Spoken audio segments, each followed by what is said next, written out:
유승민이라든지 안철수의 위치가 어쩌면 결과적으로는 도움이 됐어요. 사람의 정치적 생활을 어떻게 하루아침에 바꿉니까? 홍준표에게 갔던 표는 장기적으로 봤을 때는 점점 줄어들 표라고 보고요. 어차피 박근혜 게이트가 없었어도 전 줄어들 시대적 흐름이었다고 봐요. 근데 급격하게 줄어들면서 기존에 투표를 해왔던 사람들 입장에서 최소한 홍준표나 박근혜 당에 투표를 하는 건 안 되겠다 싶은 사람들이 사실은 25% 정도는 빠져나간 거라고 보고, 홍준표가 득표한 득표율 24% 정도? 이 정도 득표율이 이제 우리나라에 남아있는 극우의 표다라고 보면 장기적으로는 저는 이번 선거가 주는 여러 가지 의미가 굉장히 크다고 보는데, 만약에 홍준표가 집권했다고 했을 때 느끼는 아찔함 이런 거는요, 단순하게 홍준표가 트럼프나 두테르테처럼 막 온갖 권력을 휘두르고 이건 다른 문제라고 생각해요. 법치국가이기 때문에 사실은 지들 마음대로 하기는 건 생각보다 힘들어요. 더불어민주당이 요소야되면 만약에 그들이 정권 잡으면 훨씬 더 요소야된대요. 그러니까 그런 측면에서는 함부로 하기는 힘들지만 사회가 주는 상징성이 이렇게 될 거란 말이죠. 예를 들어서 박근혜가 됐을 때도 암울했던 시대에 홍준표 같은 인물이 대통령이 돼버리면은 사회 전반적으로 극우가 득세를 하게 되고 기업들은 신이 나서 더 노동 찾기를 할 것이고, 이런 방식대로 가다 보면 사람들이 희망을 잃어버려서 결국에는 어떻게 해도 우리나라 안 되는구나, 홍준표를 지지했을 수도 있는 그 사람들이 사실 우리나라를 암흑기로 만들어버리는, 그래 싱가포르처럼 만들어서 고만고만한 애들이 정치하게 되고 투표 의지는 사라져서 투표율이 대선인데 한 40% 나오고 이런 방식으로 가는 민주주의가 끝나버리는 상황이었다는 거예요. 이번에 홍준표류, 그러니까 18대 대선에 양자구도류로 생각을 하게 된다고 하면 문재인 대통령은 그 18대 대선에서 120만 표 정도 덜 그 득표를 한 거지만 홍준표 세력 같은 경우는 약 800만 표 가까운 표를 잃은 거거든요. 그게 이제 그 800만 표를 떼낸 공신이 안철수나 유승민의 정치력이 아니라 그들이 스스로 잘못한 것에 대한 벌을 받은 거예요, 사실은. 국민이 단죄를 해준 거거든. 그런 면에서 지금 한 24%에 이제 돌아오지 않은, 쉽게 우리로 말하면 전향하지 않은 보수 우파의 마지막 지지자들을 위해서라도 니네들이 해왔던 정치보다 우리가 내세울 수 있는 정치가 훨씬 더 훌륭하다라고 하는 점을 비교 우위적으로 보여줄 수 있을 만큼 자랑도 많이 해야 되겠고, 확실한 개혁 또는 국가 발전을 이뤄내야 된다는 의무감도 생겨요, 지금 같은 느낌이라면. 지난 12일에 워싱턴 포스트가 이런 기사를 냈습니다. 서방의 자유민주주의 위기가 절망적인 수준이고 좀먹는 국가주의가 부상하는 상황에서 한국은 민중의 힘이 여전히 살아있다는 것을 제시한 반가운 사례. 그러면서 제목을 어떻게 뽑았냐 하면 한국이 민주주의를 어떻게 하는지 세계에 보여줬다. 그렇죠.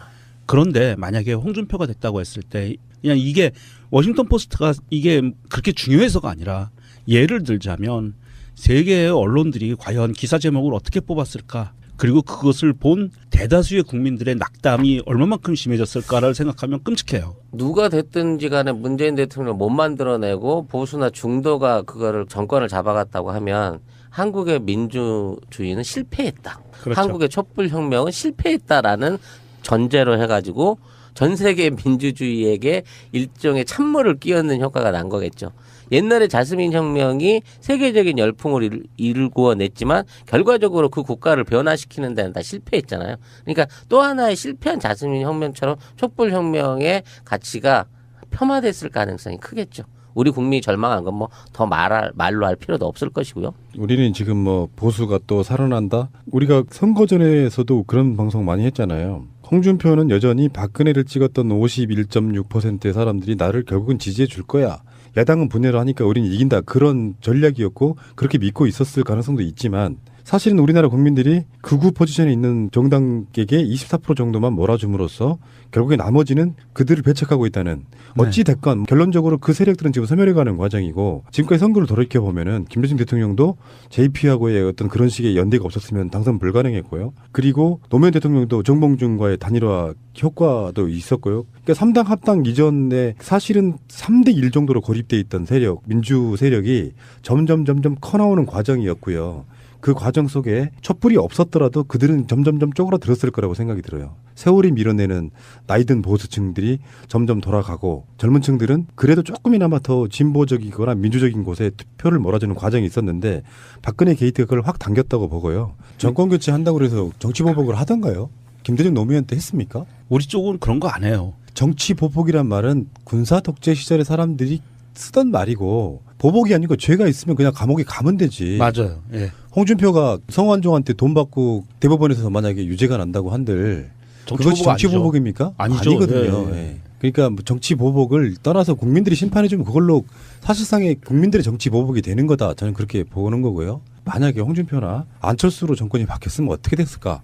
아, 그 끔찍한 상상을 지금 하자고. 한번 해봐요. 우리들은 조마조마했기 때문에 홍준표가 만약에 당선이 됐어. 예를 들어서요. 제가 처음에 말씀드렸던 것처럼 홍준표의 선거 전략은 야권은 분열됐다. 유력 후보가. 그래서 보수층의 샤이표를 긁어 모아서 당선되려고 하는 시도들이 마지막까지 있었잖아요. 그리고 뭔가 그런 식의 것들을 뿌려댔고 마지막에 뭐 PK의 폐륜 발언 뭐 이런 것들을 막 끈질기게 물고 늘어졌는데 홍준표가 당선됐다고 쳐봐요. 끔찍한 상상 한번 해봅시다. 어차피 이제 안 됐기 때문에 한번 해보자고. 정말 끔찍하네요. 저는 무조건 1년은 해외로 튑니다. 왜요?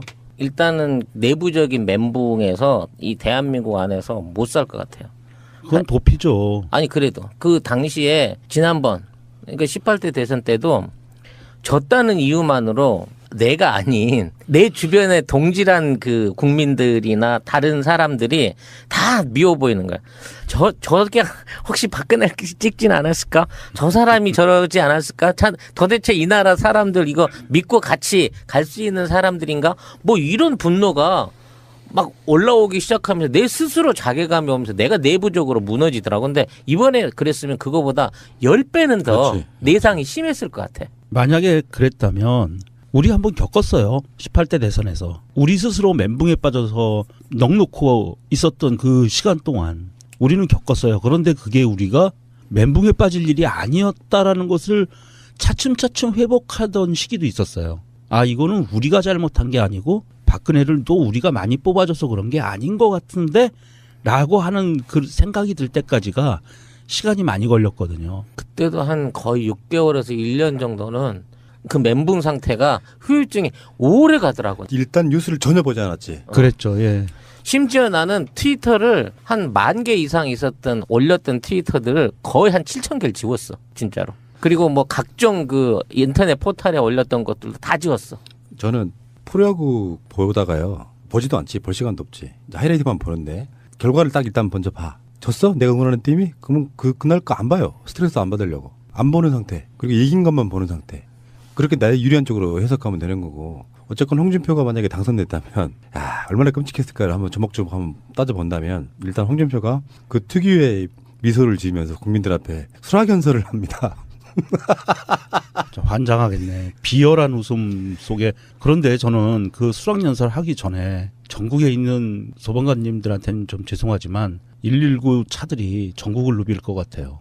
그 분노와 허탈함과 그런 것 때문에 국민들이 기절하는 사람이 너무 많이 나올 것 같아요.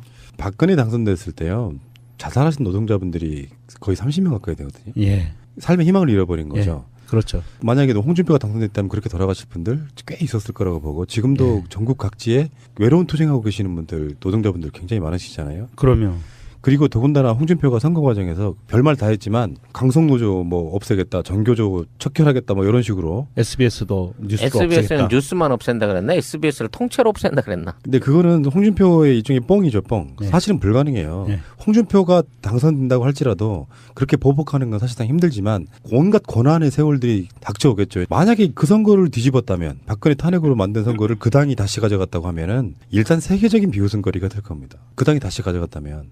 그리고 홍준표가 되는 순간 제가 봤을 때는요. 일단 선관위 쪽으로 사람들이 많이 몰려갔을 것 같고요. 개표 조작이 의심되는 부분 때문에. 트럼프도 그러지 않았습니까? 당선 때에는 즉시 사람들이 모여서 집회 시위했잖아요. 그렇죠. 예. 국민들의 무효 시위. 다른 건 몰라도 우리나라 국민들은 거기까지 된다고 봐요. 투표의 민의가 정상적으로 작동했다면 받아들이긴 할 거예요. 근데 한번 표를 제대로 한번 까보자는 열망이랄까? 요구들이 엄청났을 거라고 저는 생각해요. 범국민적으로 선거가 끝난 날부터 촛불을 들게 되지 않았을까 이런 생각을 해봅니다. 해외 언론에는 타이틀을 이렇게 뽑았겠죠. 실패한 촛불혁명. 그러네. 예. 만에 하나 그런 사태가 있었다면 뭐 저는 제 개인의 그 심성상 못 견디고 진짜 중국이나 어디 친구가 식당하는 베트남 같은 데 가서 한 1년은 짱 박혀서 안 돌아왔을 것 같아요. 이 어떤 실망감 때문에. 그러면 진짜로. 안 된다니까. 제가 새날 깃발 들고 선관위 앞에 갈 테니까 오세요. 만약에 그런 경우였다면 와서 싸워야지. 홍준표가 당선되는 것은 상상도 하기 싫었지만 만약에 당선됐다면 여러 가지 사회적 지표들이 암울해졌을 거예요. 예를 들면 뭐 지금까지 10,000원 최저임금으로 뛰었던 분들 생각해 보면 그 자체는 불가능해졌고요. 네. 그리고 뭐 일장적으로 이번 홍준표가 선거 과정에서 걸었던 복지 정책도 사실 없었어요. 굳이 말하자면 선별적 복지 그 기조를 계속 유지해 왔었고요. 기업들에게 법인세를 더 내려준다고 그랬어. 네. 선거 과정에서 그랬잖아요. 그렇죠. 예. 그러면은 재원은 계속 부족해지는 거고요. 복지할 돈의 여력은 떨어지는 거고요. 담배값이 10,000원이 되겠죠. 그건 아닐 거예요. 홍준표도 당선이 되면은 국민들 화합을 위해서 선거 과정에서 했던 말들 중에 대부분은 걷어들입니다. 왜냐하면은 흔들리고 싶지 않기 때문에. 근데 자기 보수층만의 결집을 위해서 말도 안 되는 걸 막 던졌던 그것이 나중에 이제 원죄가 돼서 그것도 공약이기 때문에 그걸 지켜라 뭐 이런 방식으로 그쪽 사람들이 홍준표에게 요구를 하는 사태가 돼요. 그게 공약이잖아요. 그런 측면에서는 일단 홍준표가 집권을 하게 되면 공약들로만 봐도 박근혜 시절보다 나아질 게 단 하나도 없는 그런 상태였습니다. 박근혜를 까부시기 위해서 홍준표가 박근혜를 넘어서기 위해서 공약을 들고 나온 게 아니라 박근혜를 지지했던 사람들한테 선택을 받기 위해서 그 공약을 그대로 차용했단 말이에요. 그러니까 결국에는 좋아질 건수가 단 한 가지도 없는 거죠. 뭐 그런 상태가 되는 거고 희망은 사라져버린 상태에서 저도 팟캐스트를 당분간 하지 않지 않을까 이렇게 생각을 해보고요. 근데 다행입니다. 정권 교체가 됐더니 점점 커나오는 과정이었고요. 그 과정 속에 촛불이 없었더라도 그들은 점점 쪼그라들었을 거라고 생각이 들어요. 세월이 밀어내는 나이든 보수층들이 점점 돌아가고 젊은 층들은 그래도 조금이나마 더 진보적이거나 민주적인 곳에 투표를 몰아주는 과정이 있었는데 박근혜 게이트가 그걸 확 당겼다고 보고요. 정권 교체한다고 해서 정치 보복을 하던가요?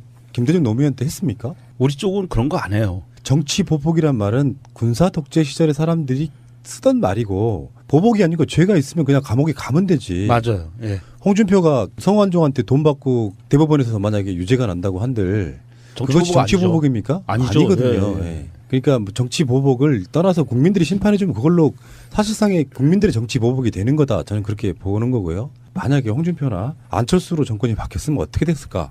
아, 그 끔찍한 상상을 지금 하자고. 한번 해봐요. 우리들은 조마조마했기 때문에 홍준표가 만약에 당선이 됐어. 예를 들어서요. 제가 처음에 말씀드렸던 것처럼 홍준표의 선거 전략은 야권은 분열됐다. 유력 후보가. 그래서 보수층의 샤이표를 긁어 모아서 당선되려고 하는 시도들이 마지막까지 표 같은 인물이 대통령이 돼버리면은 사회 전반적으로 극우가 득세를 하게 되고 기업들은 신이 나서 더 노동 찾기를 할 것이고 이런 방식대로 가다 보면 사람들이 희망을 잃어버려서 결국에는 어떻게 해도 우리나라 안 되는구나. 홍준표를 지지했을 수도 있는 그 사람들이 사실 우리나라를 암흑기로 만들어버리는 그래 싱가포르처럼 만들어서 고만고만한 애들이 정치하게 되고 투표 의지는 사라져서 투표율이 대선인데 한 40% 나오고 이런 방식으로 가는 민주주의가 끝나버리는 상황이었다는 거예요. 이번에 홍준표류 그러니까 18대 대선에 양자구도류로 생각을 하게 된다고 하면 문재인 대통령은 그 18대 대선에서 120만 표 정도 덜 그 득표를 한 거지만 홍준표 세력 같은 경우는 약 800만 표 가까운 표를 잃은 거거든요. 그게 이제 그 800만 표를 떼낸 공신이 안철수나 유승민의 정치력이 아니라 그들이 스스로 잘못한 것에 대한 벌을 받은 거예요, 사실은. 국민이 단죄를 해준 거거든. 그런 면에서 지금 한 24%의 이제 돌아오지 않은 쉽게 우리로 말하면 전향하지 않은 보수 우파의 마지막 지지자들라는 전제로 해가지고 전 세계 민주주의에게 일종의 찬물을 끼얹는 효과가 난 거겠죠. 옛날에 자스민 혁명이 세계적인 열풍을 일구어냈지만 결과적으로 그 국가를 변화시키는 데는 다 실패했잖아요. 그러니까 또 하나의 실패한 자스민 혁명처럼 촛불혁명의 가치가 폄하됐을 가능성이 크겠죠. 우리 국민이 절망한 건 뭐 더 말로 할 필요도 없을 것이고요. 우리는 지금 뭐 보수가 또 살아난다? 우리가 선거 전에서도 그런 방송 많이 했잖아요. 홍준표는 여전히 박근혜를 찍었던 51.6%의 사람들이 나를 결국은 지지해 줄 거야. 야당은 분열을 하니까 우리는 이긴다. 그런 전략이었고 그렇게 믿고 있었을 가능성도 있지만 사실은 우리나라 국민들이 극우 포지션에 있는 정당에게 24% 정도만 몰아줌으로써 결국에 나머지는 그들을 배척하고 있다는 어찌 됐건 결론적으로 그 세력들은 지금 소멸해가는 과정이고 지금까지 선거를 돌이켜보면은 김대중 대통령도 JP하고의 어떤 그런 식의 연대가 없었으면 당선 불가능했고요. 그리고 노무현 대통령도 정봉준과의 단일화 효과도 있었고요. 그러니까 3당 합당 이전에 사실은 3대 1 정도로 고립돼 있던 세력, 민주 세력이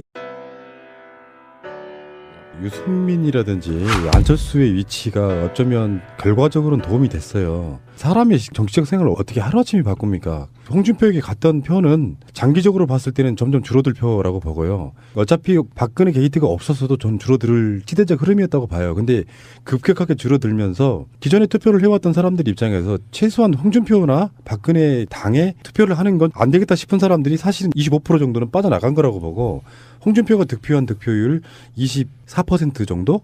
이 정도 득표율이 이제 우리나라에 남아있는 구구의 표다라고 보면 장기적으로는 저는 이번 선거가 주는 여러 가지 의미가 굉장히 크다고 보는데, 만약에 홍준표가 집권했다고 했을 때 느끼는 아찔함 이런 거는요, 단순하게 홍준표가 트럼프나 두테르테처럼 막 온갖 권력을 휘두르고 이건 다른 문제라고 생각해요. 법치국가이기 때문에 사실은 지들 마음대로 하기는 건 생각보다 힘들어요. 더불어민주당이 요소야 되면 만약에 그들이 정권 잡으면 훨씬 더 요소야 된대요.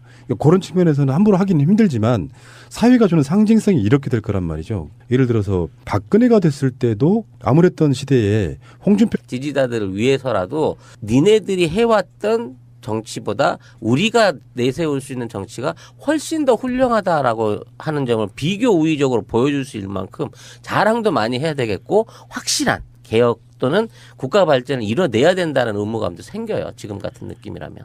지난 12일에 워싱턴 포스트가 이런 기사를 냈습니다. 서방의 자유민주주의 위기가 절망적인 수준이고 좀먹는 국가주의가 부상하는 상황에서 한국은 민중의 힘이 여전히 살아있다는 것을 제시한 반가운 사례. 그러면서 제목을 어떻게 뽑았냐 하면 한국이 민주주의를 어떻게 하는지 세계에 보여줬다. 그렇죠.